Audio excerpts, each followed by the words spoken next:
Hello students, कैसे हैं आप सब लोग। उम्मीद करती हूँ सब अच्छे होंगे और स्वस्थ होंगे। मैं Meena Rana ICT virtual class में आपका स्वागत करती हूँ। स्टूडेंट्स, हम पढ़ रहे हैं क्लास 9 की हिंदी। हिंदी में हम प्रीवियस लेक्चर में समास पढ़ रहे थे और हमने यहाँ समास और समास के 6 भेद पढ़े हैं। साथ में हम यहाँ पर आपके आज की क्लास में बहुविकल्पीय प्रश्न करेंगे जो कि आपके समास पर आधारित हैं। तो चलिए चलते हैं स्मार्ट बोर्ड पर। तो ये जो क्वेश्चन है ये आपके समास पर आधारित है और साथ में हम और भी चीजें यहाँ पर सीखेंगे, सिर्फ समास को नहीं बल्कि इसके बारे में डिटेल समास का विग्रह कैसे किया जाता है और इन सारी बातों को हम यहाँ पर सीखेंगे। देखिए,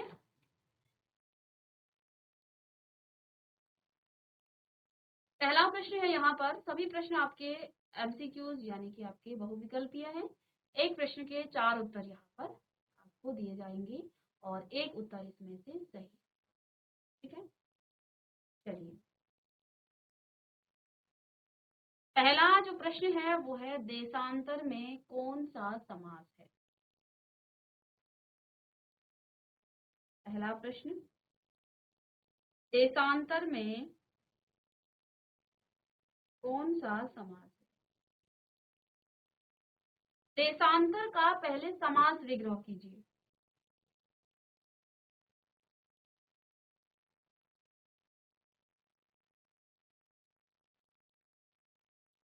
देशांतर का समास विग्रह क्या होता है? देशों के बीच का अंतर। ठीक है, देशों के बीच का अंतर।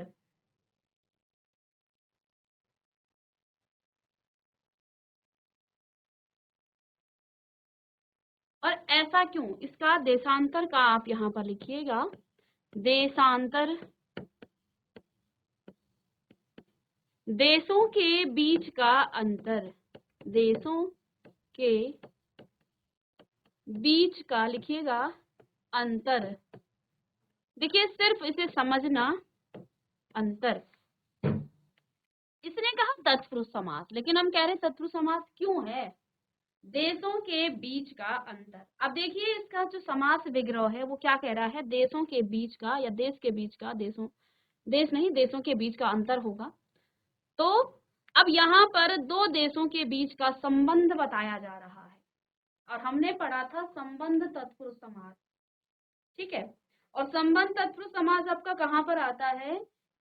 ये आपका आता है तत्पुरुष समास का ही ये एक भेद है। तो ये तत्पुरुष समास है और उसमें भी ये संबंध तत्पुरुष समास का भेद है। तो ये चीजें भी हमें जाननी है। तो देशांतर का समास विग्रह होता है देशों के बीच का अंतर, और यहाँ पर देशों के बीच का संबंध बताया गया है और इसमें जो है आपका संबंध तत्पुरुष समास। चलिए लिखिएगा, समास विग्रह भी लिखते रहने हैं आपको। दूसरा प्रश्न है, दशानन। दशानन में कौन सा समास है?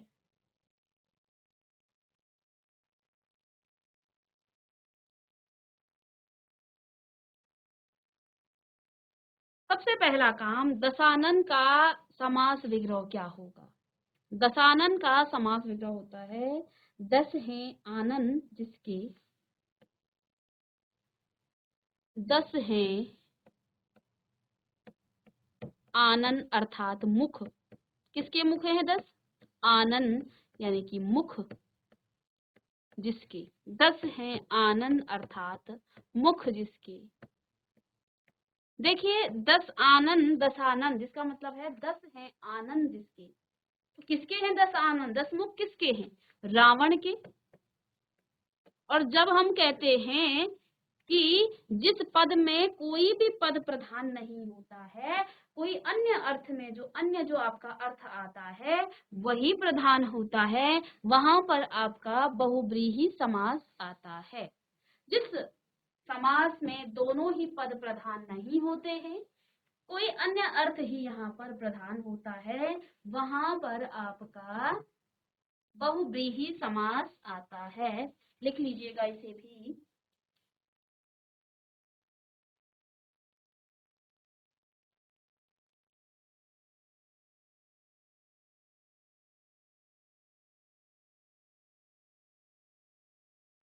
तो दशानन में कौन सा समास है? बहुव्रीहि।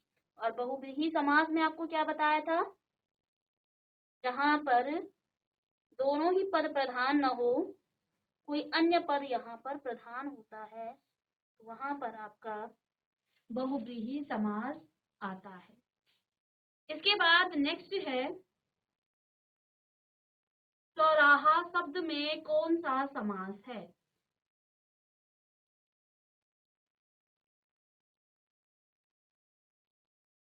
चौराहा,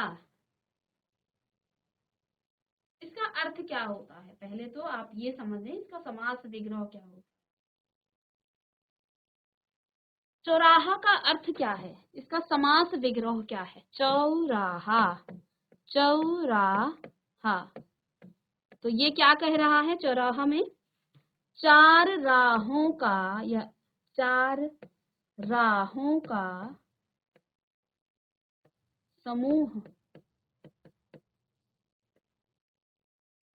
चौराहा, चार राहों का समूह चौराहा।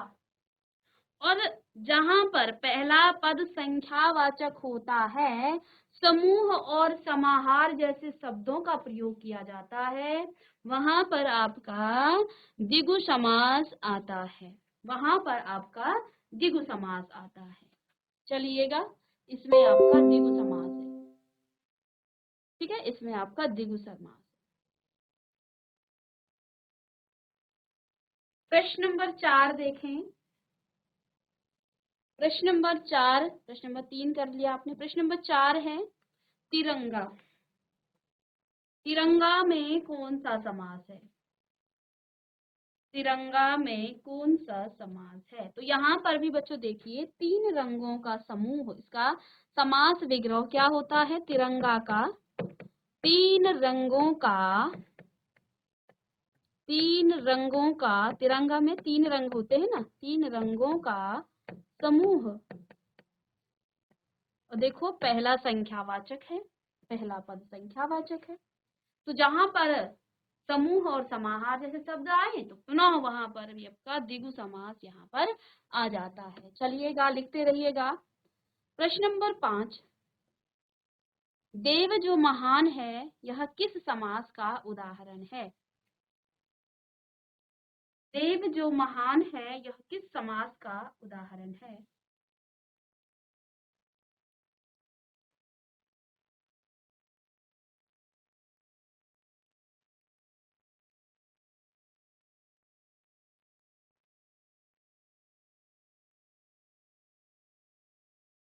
तो देव जो महान है, देव जो महान है, यानी यहाँ देवताओं की महानता के बारे में बताया गया है, अर्थात देवों की विशेषता बताई गई है। और देवों की विशेषता क्या बताई है? महान है। तो महान शब्द यहाँ पर विशेषण बता रहे हैं, ये विशेषण का काम कर रहे हैं। और दूसरा है देव, तो इसमें देव आपका विशेष्य है, क्योंकि देवताओं की, देव की ही हम यहाँ पर विशेषता बता रहे हैं। तो यहाँ पर विशेष्य और विशेषण है। तो ऐसा समास जिसमें विशेषण विशेष्य आपस में दिया जाता है, आता है, ऐसे समास को हम कर्मधारय समास कहते हैं। ऐसे समास में कर्मधारा, यहाँ विशेषण विशेष्य या उपमेय या उपमान आता है, हमने प्रीवियस लेक्चर में पढ़ा था। फिर भी जिन बच्चों को नहीं आ रहा है, तो यहाँ इन क्वेश्चन के माध्यम से आपको चीजें और भी समझ में आ रही होंगी। ठीक है, तो देव जो महान है, महान है जो देव, यह कर्मधाराय समास का उदाहरण है, जहाँ महान विशेषण और देव विशेष्य है, और विग्रह करने पर जो आता है, लेकिन जब यह महादेव भगवान शिव के रूप में प्रयोग होता है तो यह बहुव्रीहि का उदाहरण बन जाता है। दो चीजें यहाँ पर आपको देखना है, देव जो महान है, ठीक है, तो समझना है। देखिए, जब आपको एग्जाम में दिया जाएगा, लेकिन देव जो महान है, इस अर्थ में यदि हम इसका समास विग्रह करें तो दो तरह से होता है। देव जो महान है, यदि हम इसको देखें, देव जो महान है, एक तो ये विशेषण विशेष्य के रूप में प्रयोग हो रहा है, दूसरा महादेव को कहा जाता है, महादेव यानी देव जो महान है। तो जब हम इसको लेंगे महादेव को, तब ये क्या होगा, तब ये आपका बहुव्रीहि समास होगा जब हम महादेव की बात करेंगे। लेकिन यहाँ पर हमने कर्मधाराय समास की बात की है, तो दो अर्थ में ये बहुव्रीहि भी हो सकता है, ये आपका कर्मधाराय भी हो सकता है। तो यहाँ कर्मधाराय ही का ही अर्थ लगाया गया है विशेषण विशेष्य का। और यदि हम इसको, इसमें जो है आपको विग्रह दिया है, आपको यहाँ पर विग्रह दे दिया है ना, समास का विग्रह, तो इसलिए हम इसे कहेंगे कर्मधाराय। ठीक है। और अगर हम महादेव कहें तो उस समय आपका वो बहुव्रीहि होगा, क्योंकि वहां पर आपका अन्य अर्थ निकलेगा। ठीक है, तो ये आपको ध्यान में रखना है। चलिएगा,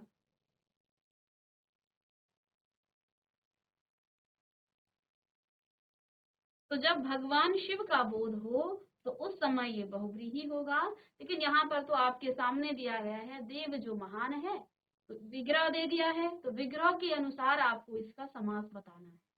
ठीक है। जब हम बात करेंगे भगवान शिव की बात करेंगे तो उस समय ये आपका बहुव्रीहि होगा, क्योंकि अन्य अर्थ में आपका शिव आएगा, तो इसलिए यहाँ पर आपका तो कर्मधाराय है। ठीक है, चलिएगा।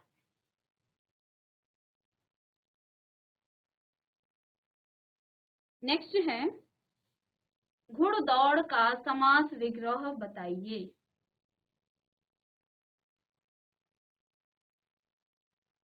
घुड़दौड़ का समास विग्रह बताइए।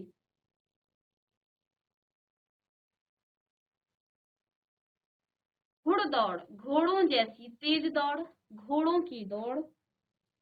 और तीसरा ऑप्शन यहाँ पर आप दौड़ने वाला घोड़ा या घोड़ा और दौड़।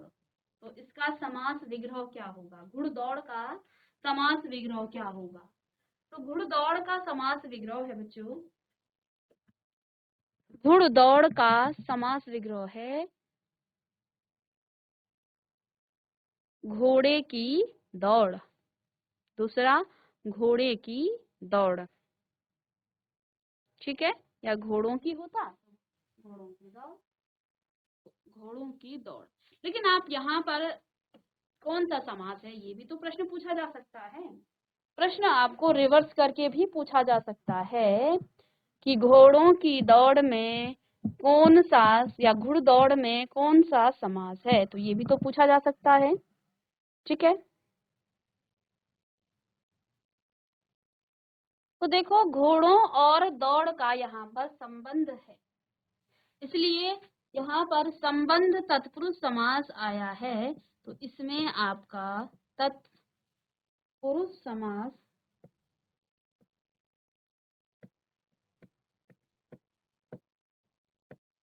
तत्पुरुष समास आया है।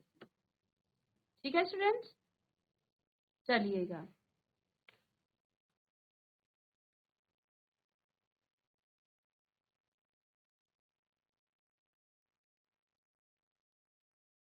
राजपुत्र में कौन सा समास है, राजपुत्र में कौन सा समास है। तो देखिए राजपुत्र में आपका तत्पुरुष समास है, द्विगु समास है, द्वंद्व समास है, या कर्मधाराय समास है। तो जब भी हमने आपको लेक्चर में भी बताया था, जब भी आपको किसी शब्द का समास विग्रह करना है, समास बताना है, तो पहले समास विग्रह करेंगे। तो राजपुत्र यानी कि राजा का पुत्र, राजपुत्र अर्थात राजा का पुत्र। तो राजा का पुत्र यानी कि राजा और पुत्र का आपस में संबंध यहाँ पर बताया गया है, और इसलिए यहाँ पर आपका संबंध तत्पुरुष समास होगा। तो डायरेक्ट हम इसे तत्पुरुष समास यहाँ पर कहेंगे। ठीक है, ये आपका तत्पुरुष समास, लेकिन संबंध तत्पुरुष समास। ठीक है, और इसका विग्रह हो जाएगा क्या, राजा का पुत्र, राजा का पुत्र।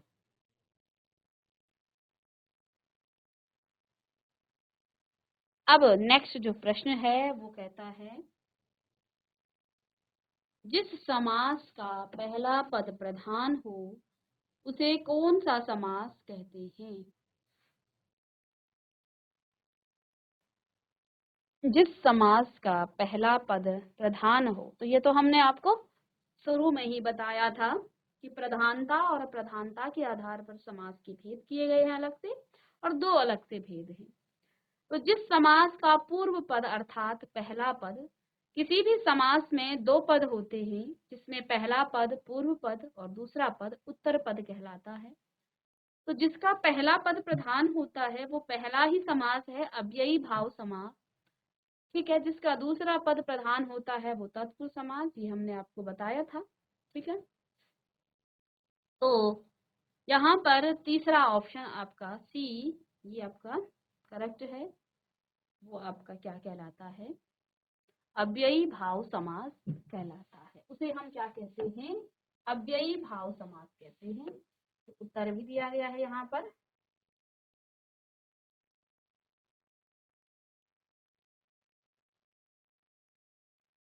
नेक्स्ट है, योगदान में कौन सा समास है? योगदान,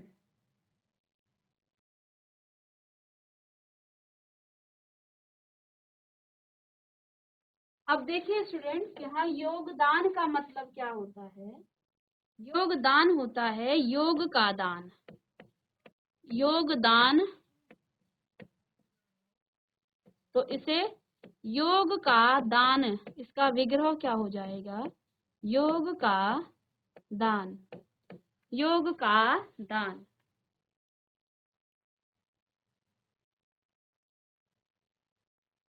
तो जिसमें का चिन्ह का लोप होता है वो आपका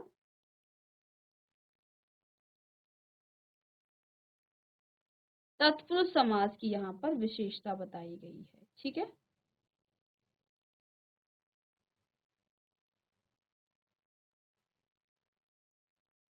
योग का,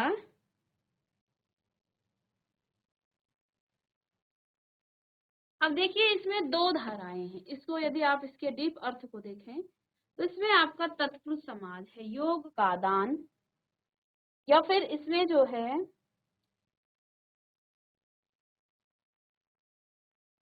चलिए इसी अर्थ में जानेंगे इसका योगदान का कौन सा समास है। तो योगदान में आपका तत्पुरुष समास है। ठीक है, तो इसमें कारक चिन्ह का लोप हुआ है, इसलिए जो है इसमें आपका तत्पुरुष समास है। ठीक है, योग पर दान, किस पर किया है दान? योग पर, इसलिए कहीं कहीं पर यहाँ पर संप्रदान तत्पुरुष, सॉरी, कर्मधारय समास भी कहलाता है। लेकिन यहाँ पर हमारा जो है योग, हमने सीधे देखा कि यहाँ का विभक्ति चिन्ह का लोप हुआ है, इसमें तत्पुरुष समास है। चलिए, तत्पुरुष समास के कितने भेद हैं? तो ये तो आप पढ़ ही चुके हैं, 6 भेद। समास कितने भेद होते हैं समास के? तो समास के भी 6 भेद होते हैं। अव्ययी भाव समास, तत्पुरुष समास, ठीक है, इसके बाद आपका द्विगु समास, द्वंद्व समास, कर्मधारय समास और बहुब्रीहि समास, 6 भेद इसके भी होते हैं। तो तत्पुरुष समास के भी 6 भेद और समास के भी 6 भेद होते हैं। तत्पुरुष समास के 6 भेद कौन कौन से हैं? पहला भेद कर्म तत्पुरुष समास, दूसरा करण तत्पुरुष समास, संप्रदान, संबंध, अधिकरण। ठीक है, तो ये इसके 6 भेद हैं। तो ये भेद किसके आधार पर किए गए हैं? कारक चिन्हों का जहां लोप होता है वहां पर तत्पुरुष समास होता है। ठीक है, तो जब भी आपको कारक के कर्ता ने कर्म को करण से, संप्रदान के लिए अपादान से, संबंध काकी के अधिकरण में अपर। ठीक है, तो इस तरह से जो है आप इन चिन्हों को देखकर भी तत्पुरुष समास की पहचान कर सकते हैं। तो जहां पहला पद प्रधान होता है अव्ययी भाव समास, जहां दूसरा पद वहां तत्पुरुष समास। ठीक है, और इसी तरह से बहुब्रीहि समास भी आपने समझा, कर्मधारय समास। ठीक है, चलिए अब नेक्स्ट है आपका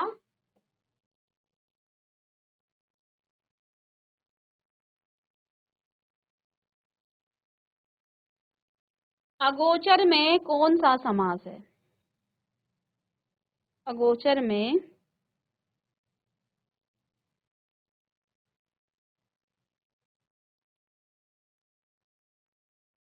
तो देखिए ये समास हमने नहीं पढ़ा है, लेकिन इसमें देखिए इसमें यानी कि नहीं उपकरण उपसर्ग के कारण ये नकारात्मक अर्थ निकालता है अगोचर, और यह गोचर नहीं जिसका अनुभव न किया जा सके का बोध है, इसलिए यहाँ पर ये आपका एक अलग समास है नज्य। चलिए नेक्स्ट है आपका मृगनयनी में कौन सा समास है, ये आपके सिलेबस में भी नहीं था, इसलिए मृगनयनी में कौन सा समास है? मृगनयनी में कौन सा समास है? इसने कहा कर्मधारय समास है। आप कहेंगे कैसे?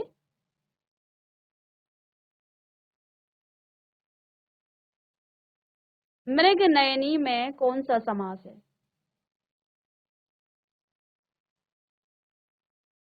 तो देखें इसने कहा कर्मधारय समास, आपने कहा क्यों? कर्मधारय समास में क्या होता है? पहले तो मृगनयनी का आप समास विग्रह करेंगे। मृग नयन, मृग के समान नेत्र या नयन, मृग के समान नयन या नेत्र।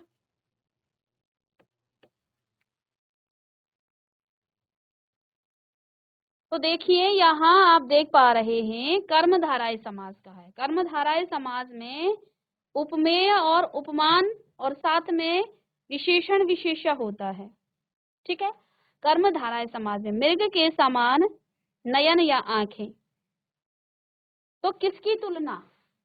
नयनों की तुलना की गई है या समानता की गई है किसके साथ? नयन क्या है यहाँ? उपमेय है, क्योंकि इसकी उपमेय। और मृग क्या है? उपमान। मृग बड़ा सुंदर होता है, मृग की जो आंखें हैं बड़ी सुंदर होती हैं। मृग यानी कि ये आपका उपमान। जब उपमेय की समानता उपमान से की जाती है तब भी आपका कर्मधारय समास आता है, ठीक है। वहां पर भी आपका कर्मधारय समास आता है। तो आप देख पा रहे हैं शब्द में कर्मधारय समास है क्योंकि इसका विग्रह करने पर मृग के समान नयन अर्थात आंख होता है, जहां मृग उपमान और नयन आपका उपमेय है जो के समान के द्वारा जुड़े हैं, ठीक है। और यह किसी विशेष सुंदर स्त्री का बोध कराता है जो कर्मधारय की विशेषता है, हालांकि कुछ स्रोतों में। चलिए यही हम पढ़ेंगे, यहाँ पर आपका क्या है? कर्मधारय समास है। नेक्स्ट है यथा कर्म में कौन सा समास है?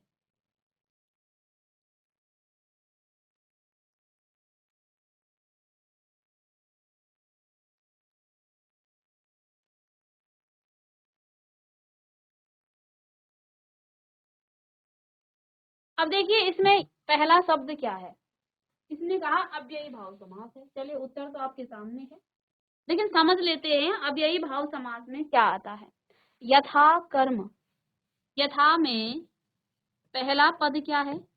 यथा कर्म, पहले एक साथ है। यथा यहाँ पर अव्यय है, यथा अव्यय है। अव्यय जानते हैं आप, जिसका विकार न हो, ये प्रधान है कर्म के अनुसार। यथा कर्म, कर्म के अनुसार, तो पहला पद अव्यय है या प्रधान है, क्योंकि कर्म के अनुसार, इसलिए अव्ययी भाव समास जिसमें पहला पद अव्यय होता है या प्रधान होता है, वहां पर आपका क्या आ जाता है? अव्ययी भाव समास आ जाता है। तो इसमें यथा कर्म में अव्ययी भाव समास है और ये प्रधान भी है, और यह कर्म के अनुसार जैसा कर्म हो अर्थात अर्थ देता है। जहां पहला पद यथा की प्रधानता होती है वहां पर आपका अव्ययी भाव समास आता है। कर्म के अनुसार इसका समास विग्रह हो जाएगा, कर्म के अनुसार, यथा कर्म।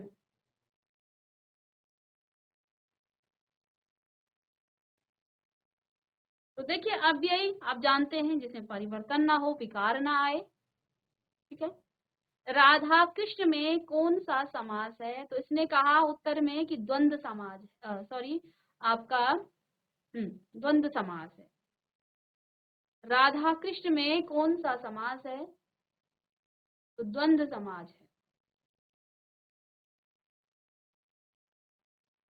अब इसमें द्वंद्व समास क्यों है, द्वंद्व समास में क्या होता है, जिसमें दोनों ही पद प्रधान समान रूप से क्या हो, प्रधान हो, और विग्रह करने पर और शब्द का प्रयोग होता है, ठीक है।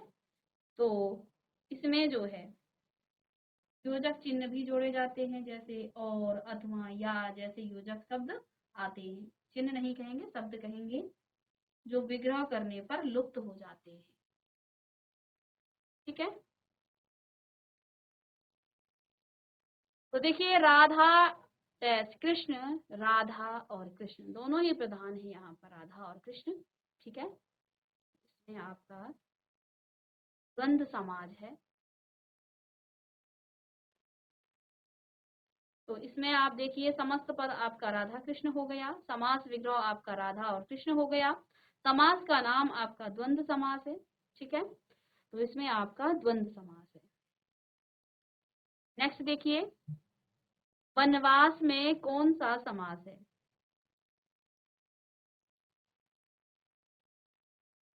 वनवास में कौन सा समास है, तो देखो तत्पुरुष समास इसका आंसर लिखा है, उत्तर लिखा है।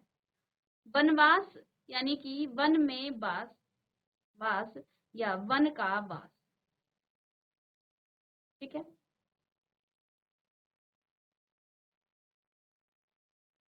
तो आप देख पा रहे हैं वनवास का जो समास विग्रह है वो क्या होगा, वन में वास या वन का वास।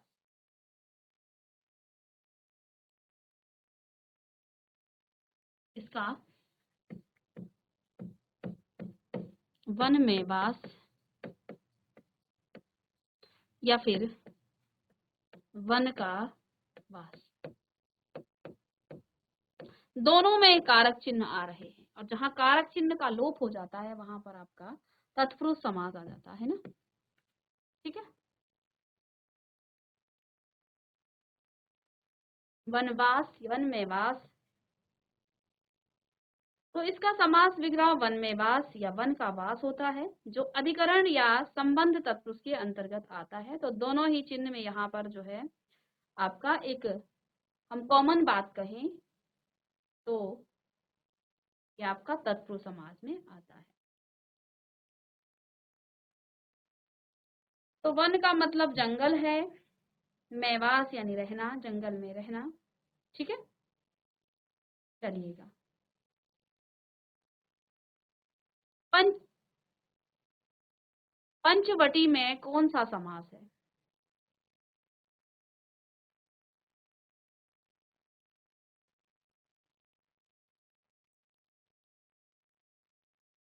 पंचवटी का समास विग्रह होता है पांच वटों यानी पेड़ों का समूह, पंचवटी, पंचवटी,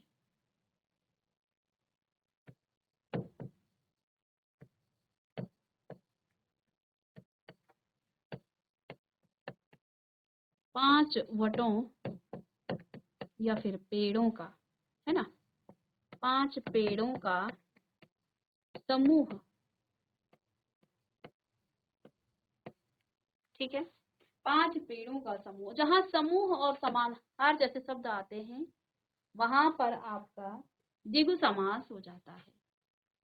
तो यहाँ का उत्तर होगा द्विगु समास, क्योंकि पांच वटों या पेड़ों का समूह है, तो इसमें आपका द्विगु समास होगा, ठीक है।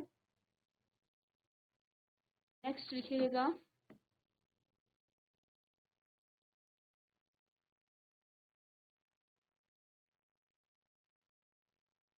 प्रश्न नंबर 19 है, चक्रपाणी में चक्रपाणी में कौन सा समास है?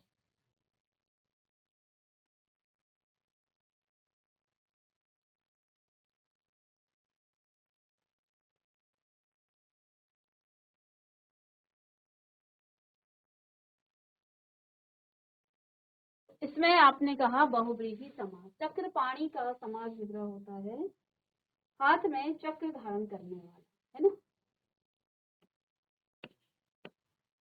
चक्रपाणी का अर्थ क्या हो गया है? हाथ में चक्र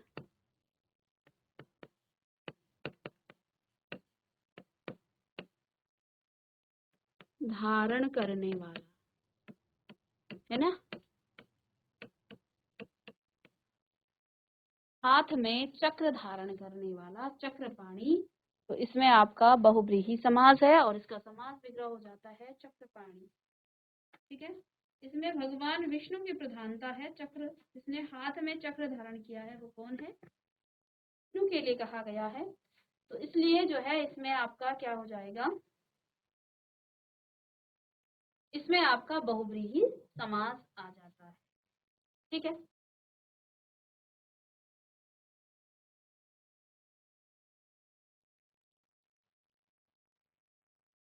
तो स्टूडेंट्स, आज की क्लास में हमने समास पर आधारित कुछ बहुविकल्पीय प्रश्न सॉल्व किए। साथ में हमने समास का नाम और समास विग्रह करना भी सीखा है इन क्वेश्चन के माध्यम से। मिलेंगे नेक्स्ट लेक्चर में इसी चैप्टर इसी टॉपिक के साथ। तब तक के लिए थैंक यू।